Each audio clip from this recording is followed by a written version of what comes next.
Et alors après, il va falloir se poser plein de questions, mais je crois qu'on a le temps un peu d'en discuter. J'insiste juste sur un point. Je vous ai montré une partie des choses grâce à des modèles aujourd'hui qu'on appelle les LRM, les Large Reasoning Models, mais aussi ce qu'on appelle des Large Action Models.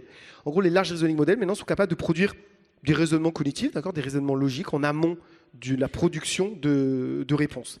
Et les Large Action Models sont aujourd'hui des IA qui sont capables d'agir directement sur les interfaces. Par exemple, il y a une IA qu'on aime beaucoup, mais qui vient d'être rachetée d'ailleurs par Salesforce, qui permet...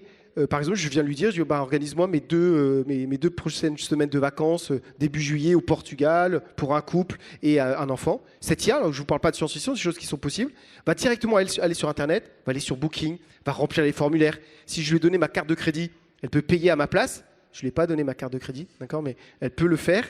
Et en cours de route, si jamais, par exemple, elle dit, tiens, dans le séjour que je suis en train de programmer, il y a un petit restaurant sympa où il pourrait s'arrêter le midi, mais il faut appeler pour réserver, l'IA appelle. Et elle va parler avec le restaurateur dans la langue du restaurateur pour réserver potentiellement les choses. Ça juste, ça y est, c'est disponible aujourd'hui. C'est agent, si jamais je me dis, on vient tous de finir les déclarations d'impôts.